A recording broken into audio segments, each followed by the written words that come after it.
So today is Thursday, the 18th of February, and this is the Tech Hour. I'm Jonathan Fine. I set these up in December last year. And the theme for today is inputs, outputs, and conversion. And this is important in a large number of ways because today's situation requires outputs beyond PDF. It requires multiple outputs very often, or if it is PDF, the PDF has got to be accessible and rich in some sense. So the whole question of text processing becomes much more important. The sort of things I can contribute, because I've been here for a long time, is the history of things. I remember when LaTeX to HTML was new and used. And also, I can contribute the experience from the Python community because they started using LaTeX to HTML and then they built their own systems that met their own needs. And the Python community is quite large. And I think the people here represent quite a few, so to speak, small and separated communities. So I've introduced myself and what I think I've got to bring to this topic. And I wonder if somebody else would like to pick up.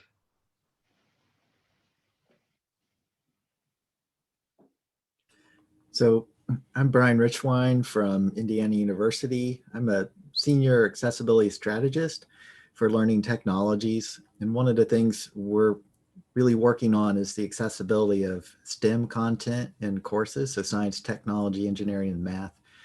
And what we're working with now is trying to convince a lot of instructors who've built large amounts of work in LaTeX to convert those into accessible formats.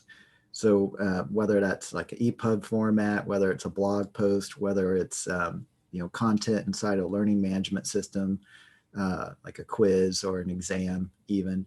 And so looking at tools that can move content over like Pandoc and some of the other ones people have mentioned, help those instructors move it. What we find out rapidly is that the instructors have a lot of macros that they've done or some kind of special features that they use deep in their LaTeX history or tech history that don't convert easily. So that's kind of why I'm here. I have a developer's background. I code in quite a few different languages, and I can offer accessibility expertise, 20 years working with students with screen readers and all kinds of other disabilities. And so I can do testing, I can also do coding and do analysis. So, thank you.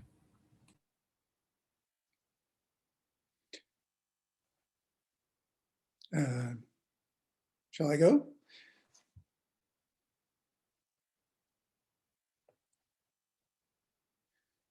My name is Doug McKenna, and I have spent a lot of time in my life researching a particular mathematical pattern that has millions of line segments in it.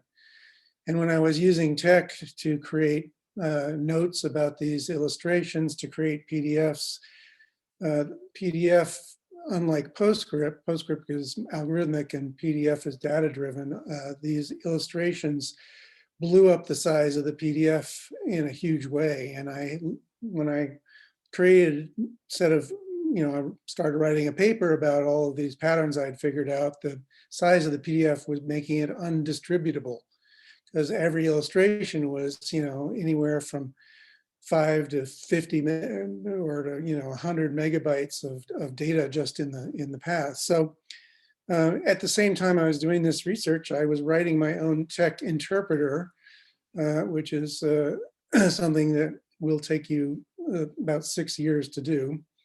But I have managed it, and so I combined it with an app and incorporated, I rewrote all of my pictures that I was doing in C algorithms or PostScript algorithms, got rid of the PDF, and managed to get the total size of the app with all of these illustrations and a TeX interpreter and the fonts down to 7 megabytes. And it's now distributed on the App Store, Apple App Store. And So I did a complete end run around PDF because I was able to run my TeX interpreter, but not actually output anything, just keep all the data structures in memory and then export them to the screen as the reader reads them. And then fill in the pictures at read time, not at PDF creation time. And so I think that's a pretty successful strategy for certain things. But it's kind of amazing. I have an entire TeX interpreter that is dedicated towards typesetting exactly one document, a book-sized document, every time the reader launches the app. But the idea was a proof of concept, and I want to make it a little more general so that it could be a platform, not just a particular tool for my work. So obviously, there are problems with this because online readers these days, they expect, infinite scrolls, no pages, page numbers are kind of 20th century, and this actually gets to, other types of documents, including legal documents. But TeX is definitely designed, for creating pages of text, and it's difficult to reflow and based on adaptive device sizes and so forth. So those are all hard problems, and I spend time thinking about them because if I can solve them, I'm going to try, but who knows? It's a lot of work. So anyway, that's a little bit about my project and why I'm interested.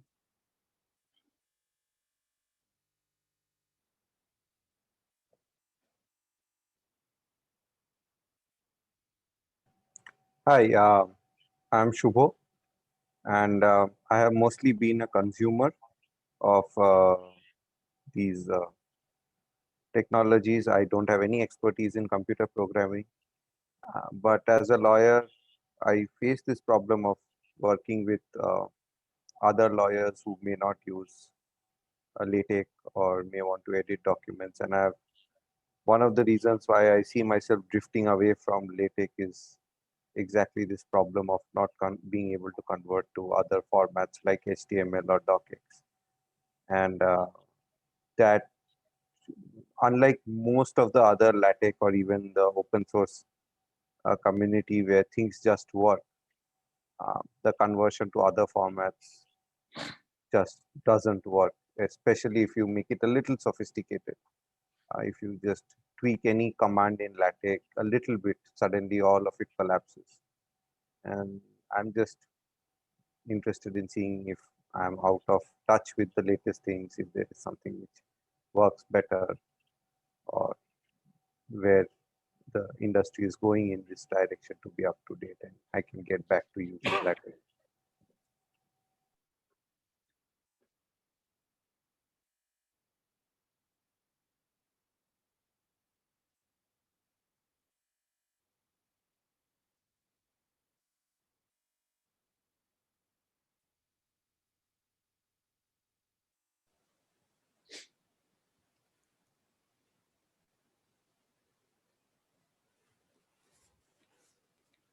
Hi, Manish here.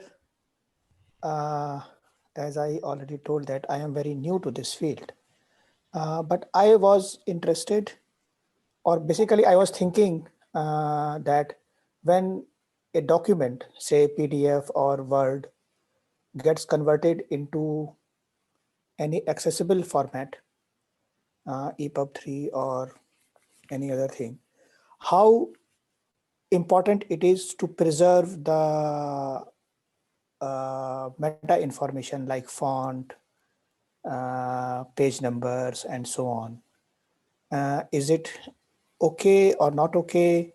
Or basically PDF should be converted back into more accessible PDFs. So there are many choices. And to be very honest, I am very, very new. So I was looking forward to learn more, and then maybe after a couple of weeks, I will start thinking about solution, or coordinate with some of the developers in this forum to contribute into the solution.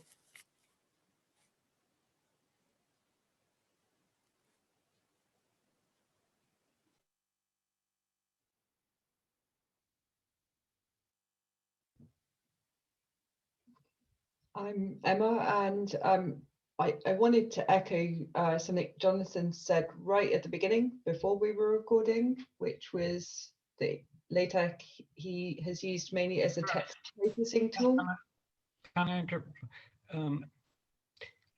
It's quite likely that somebody will go straight in to your introduction, but every page is the first page, if you like.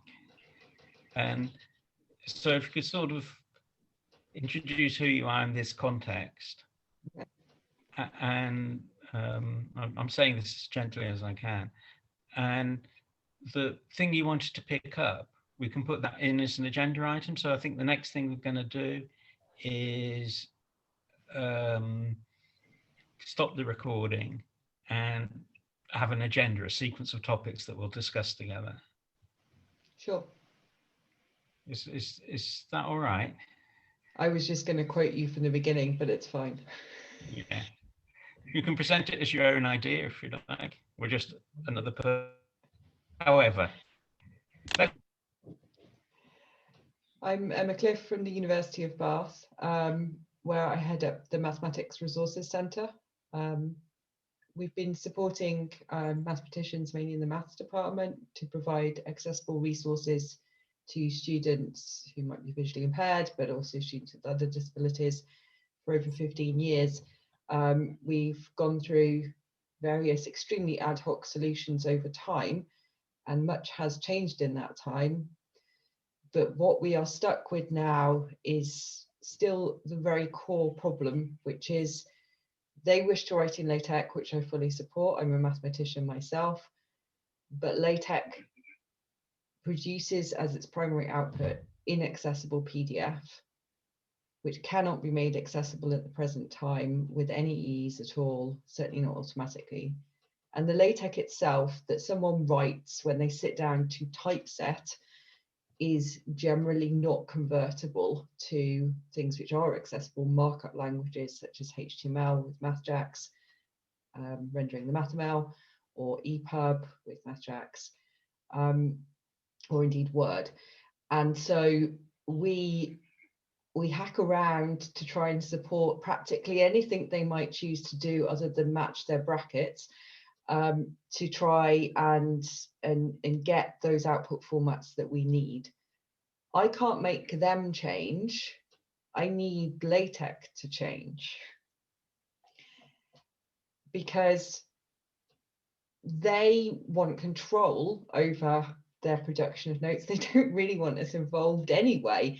They just want to be able to press buttons or type on the command line the same as they've always done, but for the tool they use to produce what's needed in a modern educational setting.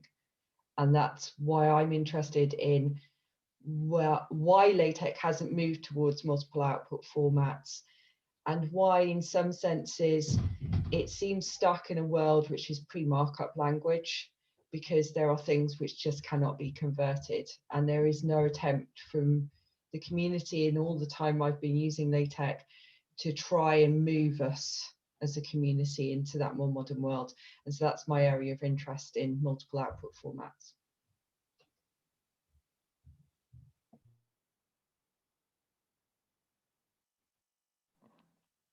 Hi, my name's Kelly Johnson, and I'm a stock assessment scientist at the Northwest Fisheries Science Center for the federal government under the National Oceanic and Atmospheric Administration.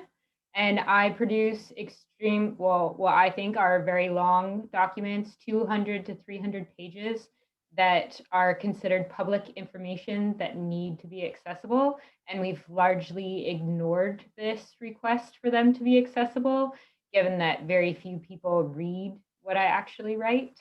But that's no excuse. And so we're trying to move forward. And I am not a computer scientist, I'm a biologist. And I'm trying to find a way that's sustainable for people that don't have computer science backgrounds to make accessible documents in a way that is robust and doesn't break and encourages them to go forward and keep doing it rather than abandoning the system and trying to find something easier. And so I'm willing to test things out. and try to make sure that instructions are easy to understand for people that aren't computer scientists and get information out, because I had a really hard time trying to find a way to make my documents accessible given the ease or lack of ease of information on how to do this.